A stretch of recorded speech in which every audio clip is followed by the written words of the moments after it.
بزرگوں، دوستوں، بھائیوں، اللہ اور اس کے محبوب رسول صلی اللہ علیہ وسلم کے شہدائیوں، آج 9 محرم الحرام ہے اور کل انشاءاللہ 10 محرم الحرام ہوگی، اور اب سب احباب اچھی طرح سے اس بات سے واقف ہیں کہ 10 محرم الحرام آج سے تقریباً سمجھ لیجئے کہ 1380 صدیاں پہلے ایک ایسا واقعہ اسلامی تاریخ میں پیش آیا کہ جس نے پوری اسلامی تاریخ کا جو دھارا تھا اور جو اس کا رخ تھا اس کو موڑ کر رکھ دی، اور اس المناک واقعے کے نتیجے میں مسلمانوں کے مابین ایک ایسی دراڑ پیدا ہوئی اور ایسا معاملات میں بگاڑ پیدا ہوا کہ جس کی آج تک ہم تلافی نہیں کر سکتے۔ اور یہ واقعہ کربلا ہے، اور اب سب جانتے ہیں کہ اس میں مولا امام حسین علیہ السلام اور ان کے رفقائے کار کو اور ان کے خاندان والوں کو جس طرح بے دردی کے ساتھ شہید کیا گیا، ظلم و ستم ڈھایا گیا، اس کی مثال تاریخ میں نہیں ملی۔ چنانچہ اسی حوالے سے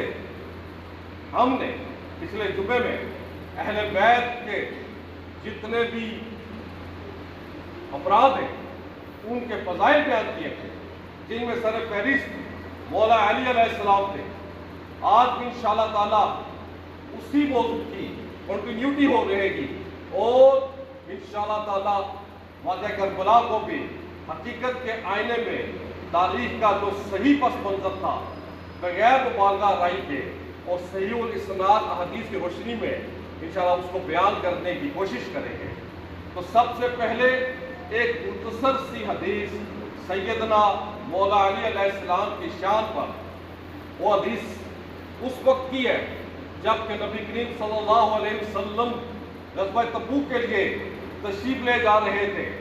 اور اپنے پیچھے اپنا نائب انہوں نے مولا علی علیہ السلام کو مقرر کیا۔ مولا علی علیہ السلام اس بات پر خوش نہیں تھے، وہ چاہتے تھے کہ وہ بھی حضور صلی اللہ علیہ وسلم کے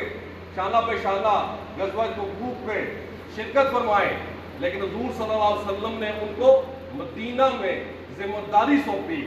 تو مولا علی علیہ السلام نے آپ دیدہ ہو کر کہا، یا رسول اللہ صلی اللہ علیہ وآلہ وسلم، آپ مجھ کو پیچھے عورتوں اور بچوں کے پاس کیوں چھوڑ کر جا رہے ہیں؟ تو آقا علیہ السلام نے جواب میں ارشاد فرمایا، اے علی، کیا تم اس بات پر خوش نہیں ہو کہ تمہاری مجھ سے وہی نسبت ہے جو کہ ہارون علیہ السلام کی موسیٰ سے تھی، لیکن یہ کہ میرے بعد کوئی نبی نہیں ہے، میرے بعد کوئی نبی نہیں ہے، لہذا تم یہ چیز دیکھ کر خوش ہو جاؤ کہ میرا تمہارے ساتھ یا تمہارا میرے ساتھ وہی تعلق ہے جو حضرت موسیٰ علیہ السلام کے ساتھ ان کے بھائی حضرت ہارون علیہ السلام کا تھا۔ تو اس حدیث سے آپ لوگ خود ملاحظہ فرمائیں کہ کس قدر بلند شان ہے مولا علی علیہ السلام کی، اور ان کے ساتھ ان کے دور میں اور ان کی اولاد کے ساتھ امت مسلمہ کے کچھ لوگوں نے کیا کیا، یہ حالات اور واقعات بھی آپ سے چھپے ہوئے نہیں ہیں۔ اب ہم ذکر کریں گے خاتون جنت سیدہ حضرت فاطمہ علیہ السلام کہ حضور صلی اللہ علیہ وسلم کی مبارک نظر میں وہ کس قدر عزت کی اور اہمیت کی حامل تھی۔ صحابہ کرام رضوان اللہ اجمعین کہتے ہیں کہ ہمارے درمیان ایک ایسی ہستی تھی کہ جن کی ہم سب سے زیادہ عزت کرتے تھے، سب سے زیادہ ہم ان سے محبت کرتے تھے، سب سے زیادہ ہم ان کا احترام کرتے تھے، لیکن وہ ہستی جب بھی ہماری مجلس میں تشریف لاتی تو ہم ان کے